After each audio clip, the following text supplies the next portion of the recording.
Now we're going to talk about options for irrigating the hoop house.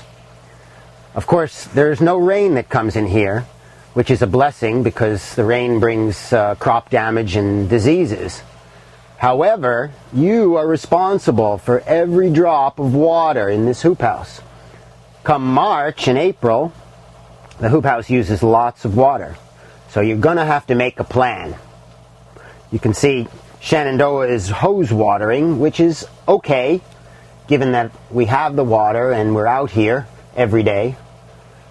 But in the long run, we're going to have to come up with a better plan that doesn't tax the domestic well so highly.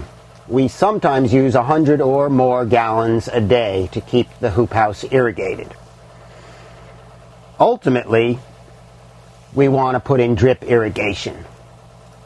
Drip irrigation is a system by which the water is emitted right on the soil surface or just under the surface, right where the plants need it.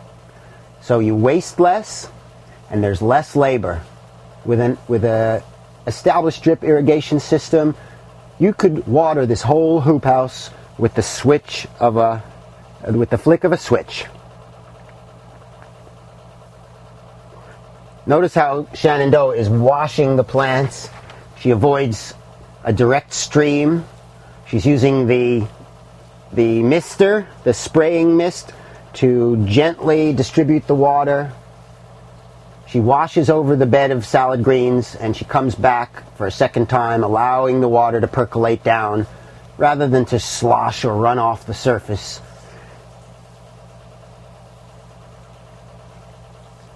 Lastly, let me talk about another option for irrigation. You can see we have this hose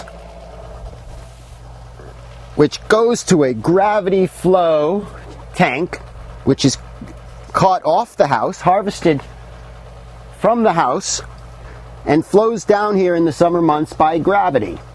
Now our prototype was collecting 300 gallons of water, but we're really looking at building a 10,000 gallon water catchment system. And since the hoop house is downhill from the house and the potential catchment tank, we can irrigate this entire hoop house through gravity.